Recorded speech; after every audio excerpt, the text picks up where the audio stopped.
Berikut ini merupakan materi yang akan kami bahas. Pengertian kerangka konseptual. Menurut FASB, kerangka konseptual merupakan suatu konstitusi, suatu sistem yang koheren, terpadu, dari tujuan dan prinsip dasar yang dapat mendorong standar yang konsisten dan yang menjelaskan sifat, fungsi, serta keterbatasan akuntansi keuangan dan laporan keuangan. Perlunya rangka konseptual antara lain dapat dijabarkan sebagai berikut. 1. Sebagai pedoman dalam menentukan standar akuntansi. 2. Sebagai kerangka referensi untuk memecahkan masalah akuntansi apabila standar yang sekarang ada tidak mengatur isu-isu yang baru muncul. 3. Sebagai dasar membuat pertimbangan dalam menyajikan laporan keuangan. 4. Meningkatkan daya banding dengan cara mengurangi berbagai alternatif metode akuntansi yang ada. Rumusan rangka konseptual. Rangka konseptual dimulai dari penentuan tujuan yang merupakan landasan untuk menyusun elemen yang lain seperti karakteristik kualitatif dari informasi, elemen laporan keuangan, dan pengakuan atau pengukuran. Hasil kerja dan tulisan tersebut akhirnya dihasilkan rangka konseptual dan diberi nama Statement of Financial Accounting Concept atau disingkat dengan SFAC. Discussion Memorandum. Memorandum diskusi membawa dua isu baru. 1. 3 pandangan akuntansi keuangan dan laporan keuangan. 2. Sebuah garis besar tentang berbagai pendekatan dalam pemeliharaan modal. Merupakan isu paling penting, yaitu mengenai pengakuan pendapatan dalam kaitannya dengan pemeliharaan modal perusahaan, aset dikurangi liabilitas, yang ada pada awal periode agar tetap utuh. Statement of Financial Accounting Concept atau disingkat dengan SFAC adalah bagian yang telah diselesaikan dari conceptual framework. Statement ini dapat disamakan dengan APB Statement 4. Dalam satu aspek, seperti dokumen, pelaporan ini tidak membangun prinsip akuntansi berterima umum atau GAAP dan tidak diharapkan untuk melibatkan aturan 203 dari aturan yang dihasilkan AICPA yang melarang penyimpangan dari GAAP. Meskipun demikian, kelemahan ini memiliki beberapa manfaat penting. 1. Menghindari munculnya krisis akibat kegagalan dalam mengikuti standar. 2. Lebih terbuka untuk perubahan yang mendukung proses evolusi dalam penyusunan struktur metateori. 3. Memudahkan dalam mengubah komponen yang perlu dikembangkan atau disebut dengan Statement of Financial Accounting Concept.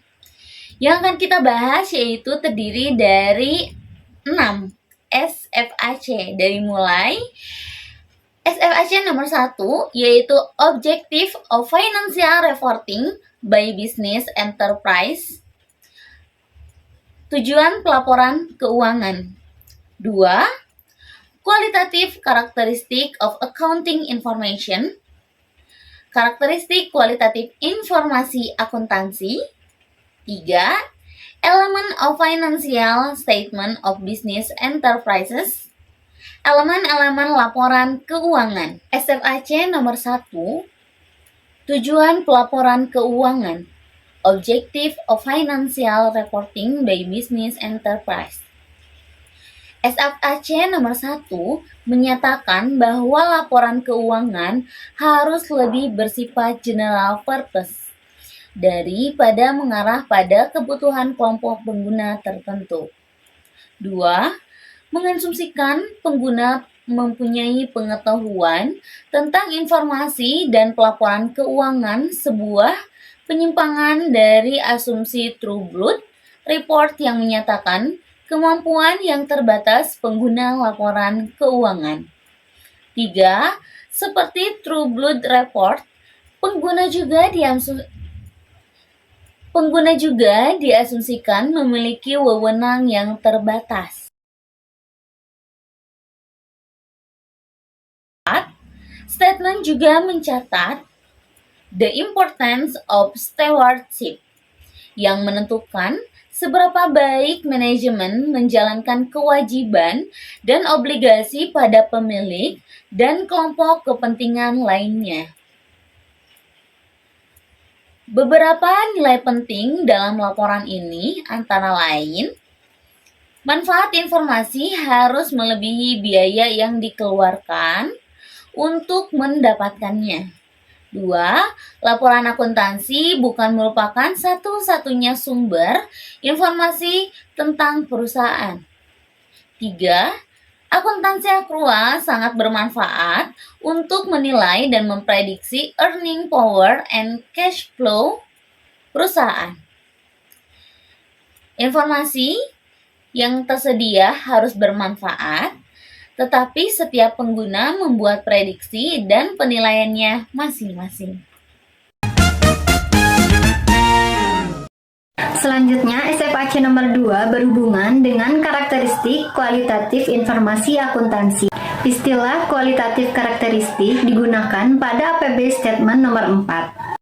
Tapi konsep yang dibahas berasal dari ASOBA. Karenanya, kemampuan untuk mengerti pada SFAC nomor 2 disebut User Specific Quality. Benefit lebih besar daripada cost adalah biaya dan manfaat informasi secara langsung maupun tidak langsung yang berhubungan dengan konsekuensi ekonomi dari informasi akuntansi yang sulit dievaluasi. Yang kedua, ada relevansi, adalah kualitas yang diambil dari ASOBAT dan diungkapkan agak janggal pada SFAC menjadi mampu menciptakan perbedaan dalam sebuah keputusan dengan membantu pengguna membentuk prediksi tentang outcome masa lalu, sekarang, dan masa yang akan datang untuk mengkonfirmasi atau memeriksa ekspektasi. Relevansi memiliki dua aspek utama, yaitu predictive value dan feedback value, serta satu tambahan aspek utama, yaitu timelines atau ketepatan waktu. Predictive value merujuk pada kegunaan input untuk prediksi seperti cash flow dan earning power. Feedback value berhubungan dengan mengkonfirmasi atau mengoreksi ekspektasi yang sebelumnya dibuat oleh pembuat keputusan. Timelines atau ketepatan waktu merupakan sebuah batasan terhadap kedua aspek utama relevansi. Relevan, sebuah informasi harus tepat waktu, artinya harus tersedia pembuat keputusan sebelum informasi tersebut kehilangan kapasitasnya dalam memengaruhi keputusan. Adapun kemungkinan ketidakkonsistenan antara feedback value dan umpan balik. Nilai tersebut merupakan karakteristik kualitatif. Diturunkan dari tujuan menyediakan untuk informasi yang bermanfaat untuk memprediksi cash flow dan untuk pertanggungjawaban. Tetapi predictive value tidak berkaitan langsung dengan tujuan penilaian. Kinerja manajemen hanya berhubungan dengan prediksi aliran kas. Hal ini yang menyebabkan pertentangan antara keduanya. Yang ketiga, reliability berhubungan dengan verifiability. Verifiability berhubungan dengan teori pengukuran. Representational faithfulness yaitu menggambarkan informasi, transaksi dengan jujur, serta peristiwa lainnya yang seharusnya disajikan atau yang secara wajar. Teori ini juga berhubungan dengan teori pengukuran. Neutrality merujuk pada keyakinan bahwa proses kebijakan utama dihubungkan dengan relevansi dan reliabilitas, bukan dampak sebuah standar atau aturan yang dimiliki kelompok pengguna spesifik. Netralitas adalah satu-satunya karakteristik kualitatif bersinggungan secara menyeluruh dengan perilaku anggota dewan bertentangan secara langsung dengan aspek spesifik dari informasi itu sendiri. Comparability and consistency merupakan kedua karakter yang dipandang sebagai karakter yang berorientasi output. Reality merupakan konsep relatif yang diterima sebagai karakteristik kualitatif. Selanjutnya, statement nomor 3, elemen-elemen laporan keuangan. Karena SFAC nomor 3 akan diamandemenkan oleh SFAC nomor 6 atau diperjelas di SFAC nomor 6. Beberapa observasi yang belum dimasukkan SFAC nomor 3 diantaranya: pertama, hampir tidak menyebutkan 3 pandangan mengenai akuntansi keuangan, tidak menjelaskan tipe konsep pemeliharaan modal yang digunakan, tidak menyebutkan mengenai permasalahan pengakuan atau realisasi dan pengukuran dan penyajian dalam laporan keuangan. Selanjutnya, statement nomor 4, tujuan laporan keuangan bagi organisasi nirlaba. Karakteristik organisasi nirlaba pada SFAC nomor 4 yaitu 1. Sumber daya entitas berasal dari penyumbang yang tidak mengharapkan pembayaran kembali atau manfaat ekonomi yang sebanding dengan jumlah sumber daya yang diberikan. Yang kedua, menghasilkan barang atau jasa dan memberikan pelayanan tanpa bertujuan menumpuk laba. Yang ketiga, tidak ada kepemilikan yang dapat dijual, dialihkan, atau ditebus kembali, atau kepemilikan tersebut tidak mencerminkan proporsi pembagian sumber daya entitas pada saat likuidasi atau pembubaran entitas. Selanjutnya, statement nomor 5. Pengakuan dan pengukuran dalam laporan keuangan badan usaha. Statement ini menguraikan isu-isu sulit mengenai pengakuan dan pengukuran sehingga akan menjadi tonggak penentu kesuksesan atau kegagalan seluruh proyek. Kriteria pengakuan dan panduan dalam statement ini secara umum konsisten dengan aturan praktis atau praktik berlaku dan tidak menyatakan perubahan yang radikal. Di antaranya, scope of the statement memperjelas bahwa konsep yang dibahas diterapkan secara tegas dalam laporan keuangan dan tidak ditujukan untuk pengungkapan atau disclosure di luar tubuh. Earning and comprehensive income adalah format dan penyajian perubahan pada ekuitas pemilik yang tidak berasal dari transaksi dengan pemilik. Recognition kriteria merujuk pada ketika suatu aset, liabilitas, beban, pendapatan, laba, atau rugi harus dicatat pada perkiraan. Kriteria pengakuan yang mendasar berasal dari bagian permulaan konseptual framework, yaitu definition item tersebut memiliki definisi dari elemen laporan keuangan. Measurability memiliki atribut relevan yang dapat diukur dengan reliabilitas yang cukup. Relevansi informasi mengenai kemampuannya membuat perbedaan pada keputusan pengguna. Reliability informasi secara representatif meyakinkan, dapat diverifikasi dan netral. Selanjutnya measurement atribut yaitu 5 atribut pengukuran secara ekstensif didiskusikan dalam memorandum diskusi tahun 1976, dikemukakan dan dimasukkan ke dalam SFAC nomor 5, yaitu historical cost, current market value, net realizable value, and present. Selanjutnya yaitu SFAC nomor 6, merupakan pengganti dari SFAC nomor 3. SFAC nomor 6 sebenarnya identik dengan SFAC nomor 3, kecuali SFAC nomor 6 juga menyampaikan hal-hal yang berkaitan dengan organisasi non-bisnis. Karakteristik kualitatif informasi akuntansi dalam SAFC nomor 2 juga diperluas untuk organisasi non-bisnis. SFAC nomor 6 tidak menambahkan lebih lanjut kerangka kerja konseptual dari sudut pandang organisasi bisnis. SAFC nomor 6 mendefinisikan 10 elemen dalam laporan keuangan sebagai berikut. Yang pertama ialah aset, yaitu manfaat ekonomi yang mungkin terjadi di masa mendatang yang diperoleh atau dikendalikan oleh suatu entitas tertentu sebagai akibat transaksi atau peristiwa di masa lalu. Yang kedua yaitu utang yang kita kenal dengan liabilitas, adalah pengorbanan manfaat ekonomi yang mungkin terjadi di masa mendatang yang berasal dari kewajiban sekarang suatu entitas untuk mentransfer aset atau menyerahkan jasa pada entitas lain di masa mendatang sebagai akibat transaksi di masa lalu. Yang ketiga, ada equity, yaitu ekuitas adalah hak atas aset suatu entitas setelah dikurangi dengan utang dalam perusahaan bisnis. Ekuitas sama dengan hak pemilik.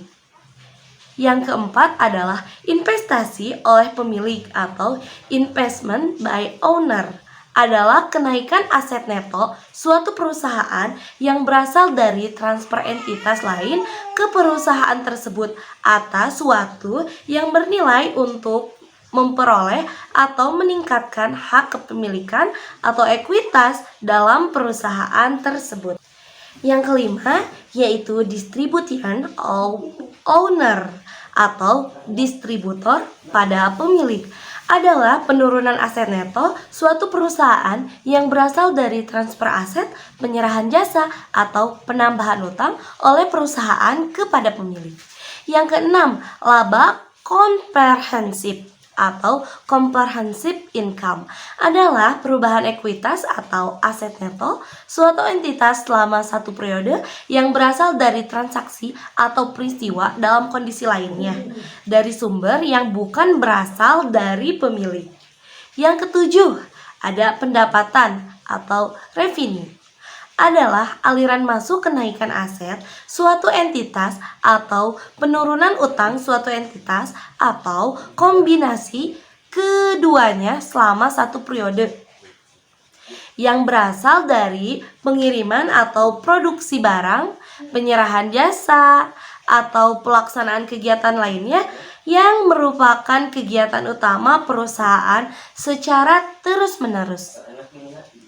Yang kedelapan ada expense atau biaya adalah aliran keluar atau pemakai aset suatu entitas atau penambahan utang suatu entitas atau kombinasi keduanya selama satu periode yang berasal dari pengiriman produksi barang, penyerahan jasa, atau pelaksanaan kegiatan lainnya yang merupakan kegiatan utama perusahaan secara terus-menerus. Yang kesembilan, ada keuntungan adalah kenaikan ekuitas atau aset neto dari transaksi insidentil atau entitas yang berasal dari semua transaksi, peristiwa, dan kondisi lainnya yang mempengaruhi entitas dalam suatu periode di luar transaksi yang berasal dari pendapatan dan investasi oleh pemilik. Dan yang terakhir ke-10 yaitu kerugian adalah penurunan ekuitas atau aset neto dari transaksi insidentil atau entitas dan berasal dari semua transaksi, peristiwa, dan kondisi lainnya yang mempengaruhi entitas dalam suatu periode di luar transaksi yang berasal dari pendapatan dan investasi oleh pemilik. Selanjutnya, kita masuk kepada manfaat kerangka konseptual. Menurut FASB, persepsi terhadap peranan kerangka konseptual dalam kebijakan akuntansi adalah karena keterlibatan perusahaan pembuatan kebijakan yang dapat didefinisikan sebagai proses di mana individu atau kelompok yang punya kekuasaan menentukan pedoman umum, tindakan mempengaruhi anggota lain dalam suatu organisasi atau keseluruhan masyarakat. Pembuatan kebijakan adalah proses memilih yang mana ketika pilihan merupakan masalah opini atau selera atau beberapa kriteria personal atau organisasi dan bukan sekedar menyangkut permasalahan teknologi.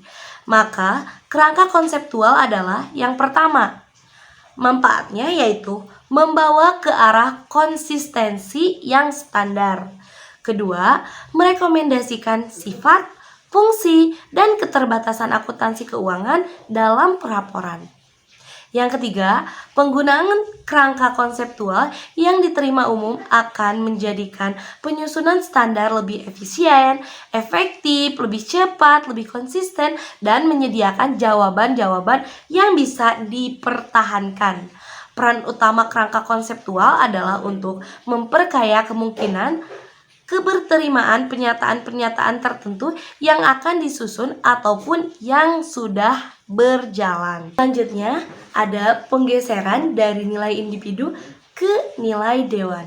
Sebenarnya, apa sih itu implikasi dari teori pilihan sosial bagi pembuat kebijakan akuntansi?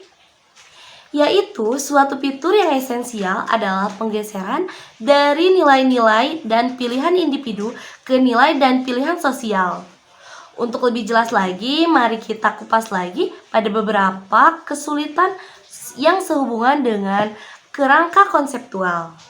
Adapun keterbatasan kerangka konseptual, yang pertama yaitu penyusunan kerangka konseptual sangat membantu asalkan saling mendukung dan tidak akan berguna pada saat terjadi pertentangan. Yang kedua, ketika dihadapkan pada suatu set keadaan, maka dalam penggunaan kerangka konseptual cenderung menaruh perhatian pada sikap yang berkembang.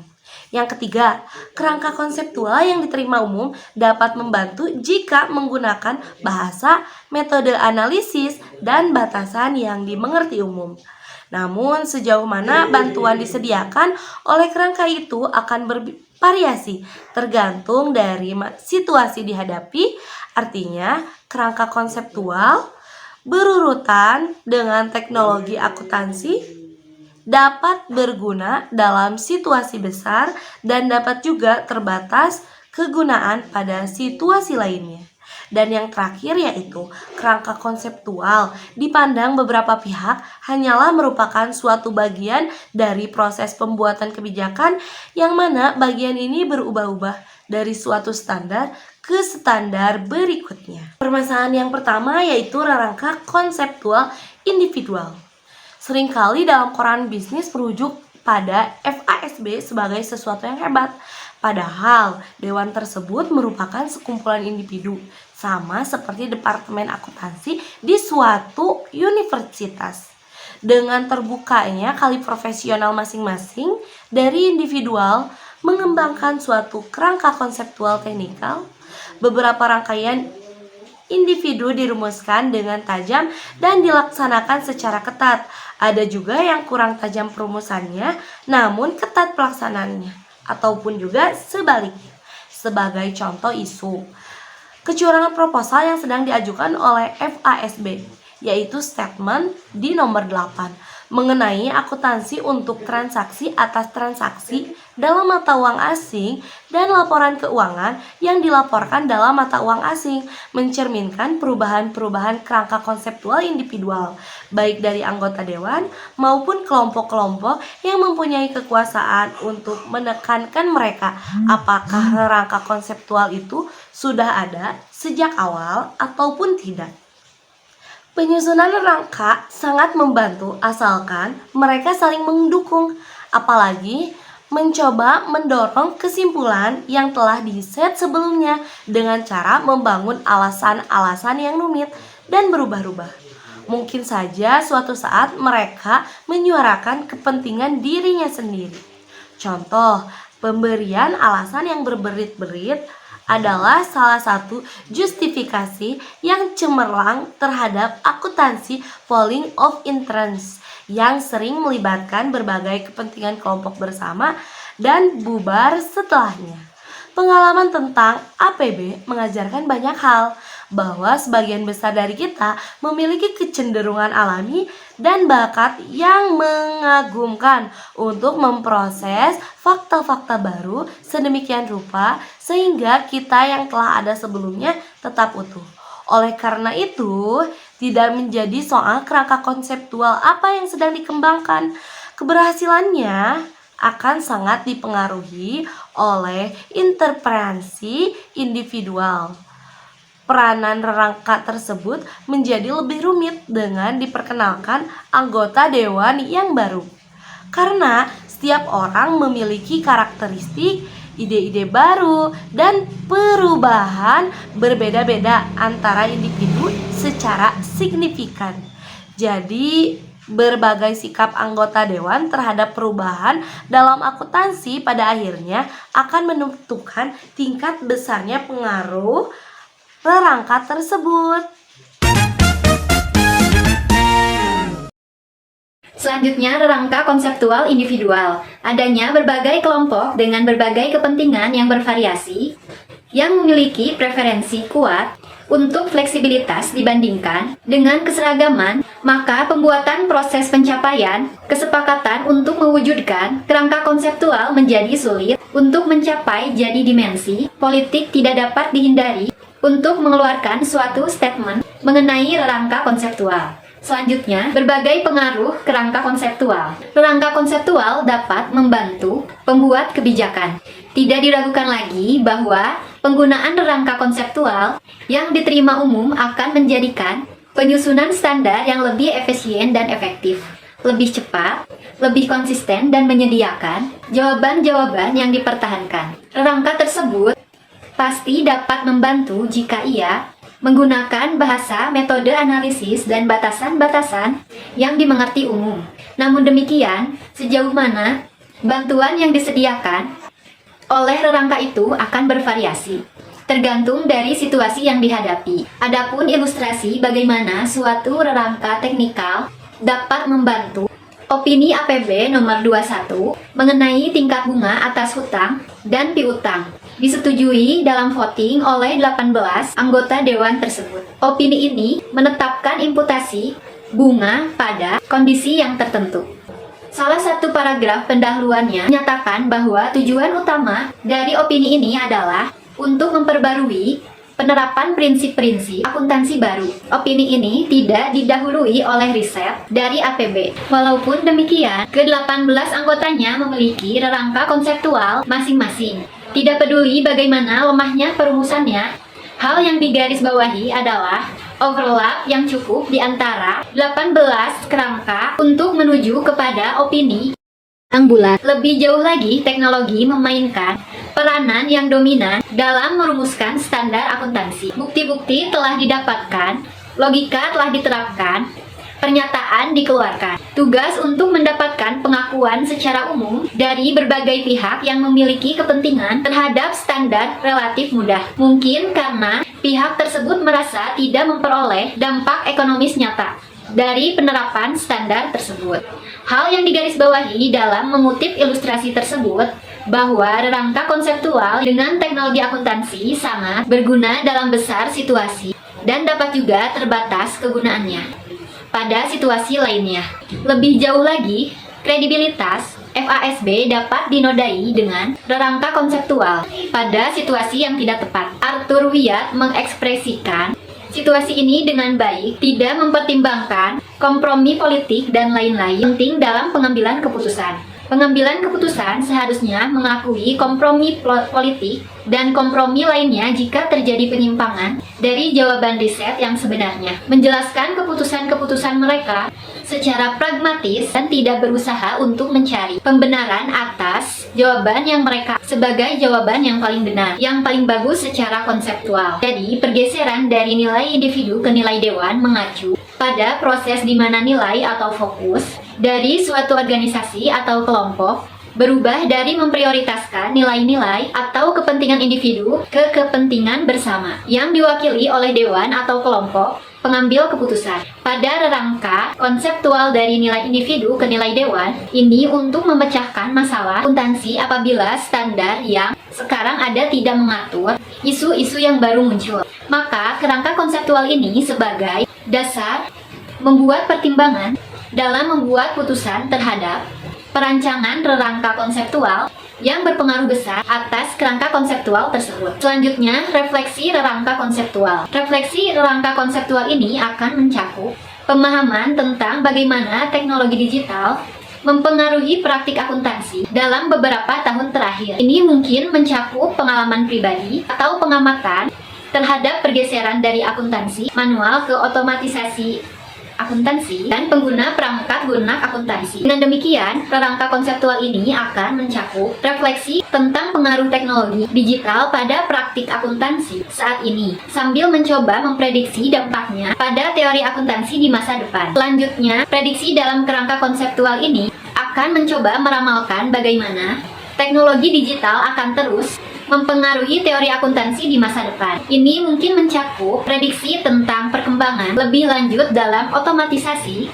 penggunaan kecerdasan buatan dalam analisis keuangan, dan perubahan dalam standar akuntansi yang diperlukan untuk mengakomodasi teknologi digital. Selanjutnya ada kesimpulan. Kerangka kerja konseptual adalah suatu sistem koheren yang terdiri dari tujuan dan konsep fundamental yang saling berhubungan yang menjadi landasan bagi penetapan standar yang konsisten dan penentuan sifat, fungsi, serta batas-batas dari akuntansi, keuangan, dan laporan keuangan. Sedangkan fundamental adalah konsep-konsep yang mendasari akuntansi keuangan yang menuntun kepada pemilihan transaksi, kejadian, dan keadaan-keadaan yang harus dipertanggungjawabkan, seperti pengakuan dan pengukurannya, serta mengkomunikasikannya kepada pihak-pihak yang berkepentingan. Konsep-konsep yang bersifat pokok dan fundamental artinya bahwa konsep-konsep lainnya mengalir dari konsep-konsep tersebut yang diperlukan sebagai referensi dalam menetapkan standar akuntansi, keuangan, dan pelaporan. Pelaporan keuangan mencakup tidak hanya pelaporan keuangan, tetapi juga media pelaporan informasi lainnya yang berkaitan langsung atau tidak langsung dengan informasi yang disediakan oleh sistem akuntansi, yaitu informasi tentang sumber-sumber, ekonomi, hutang, aset, modal, dan lain-lain.